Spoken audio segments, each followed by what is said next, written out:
Hello everyone. Welcome to my channel. Today I'm bringing you a deep dive about Cenk and Mahassine Marabet, and the claim that's thrown gasoline on the gossip fire, a statement circulating online that Nevin said, "My marriage with Cenk is not real." As always, I'll walk you through what's being said, what's actually verified, and where Mahassine fits into all of this. If you find this breakdown useful, please like the video, subscribe, and consider hitting the join button to support the channel. Thank you. Let's get into it. First, the spark. Late one night, a screenshot began ricocheting through fan pages and tabloid accounts. It appeared to show Nevin responding to a private question with a line no one saw coming, that her marriage to Cenk is not real. The image was grainy, the username easy to imitate, and the context missing. But the phrase was provocative enough to trend within hours.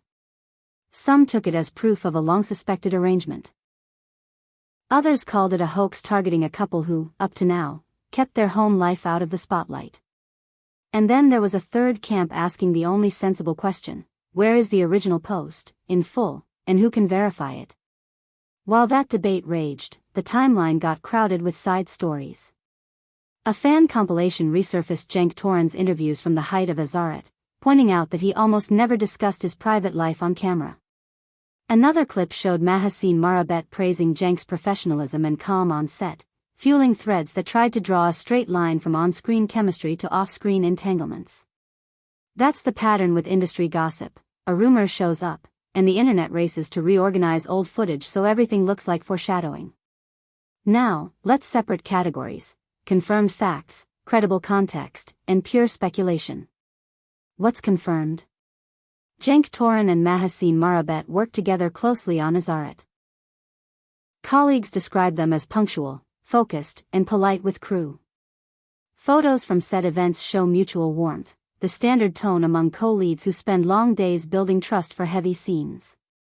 There is also public documentation of Nevin being uncomfortable with relentless tabloid interest in her home. None of this proves or disproves the authenticity of a viral screenshot.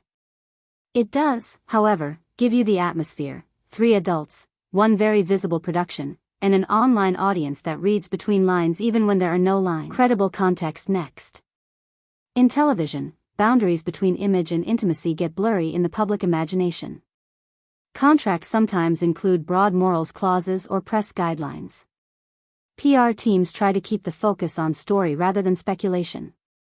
When a claim like "the marriage isn't real" appears, it can mean 100 different things out of context: frustration with performative public expectations, a clumsy way to say "our relationship is private and not for your consumption," or, yes, a literal allegation of an arrangement. Without the full, verified source, elevating a fragment to a headline is a recipe for confusion. So what about Mahassine Marabet? Depending on the thread you read, she's either the reason behind a marital crisis, the unfair target of a rumor economy, or the consummate professional caught in a crossfire she never asked for.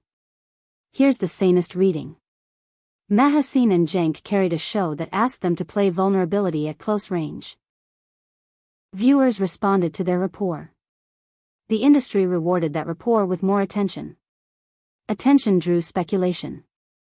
Speculation drifted into personal territory.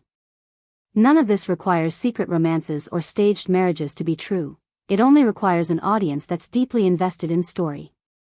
Still, because she is visible and admired, Mahassine's name gets pulled into narratives that may have little to do with her. Let's talk about the claim itself. If Nevin really wrote "my marriage is not real," what could that mean? 3 scenarios get floated most often. Scenario 1, misquote or fake. Screenshots are easy to fabricate, and phrases travel faster than corrections. If this is what happened, the ethical response is simple: don't amplify, don't assume, and wait for a statement from someone on the record. Scenario 2, emotional shorthand. Public-facing couples sometimes describe their life as "not real" to criticize the pressure to perform happiness for strangers. In that sense, "not real" could be a complaint about the spectacle, not the relationship itself. Scenario 3, a deliberate reveal. This is the most sensational interpretation, and therefore the one that spreads the quickest. But even if it were true, the responsible angle is not to decide motives for anyone involved. It's to ask who benefits from the disclosure, what the personal cost might be, and why such a revelation would drop in a screenshot at midnight rather than via a clear, attributable post. As the noise built, the professional machine around Azaret stayed calm. The production kept pushing behind-the-scenes material and episode promos. PR contacts used neutral language about respecting private lives.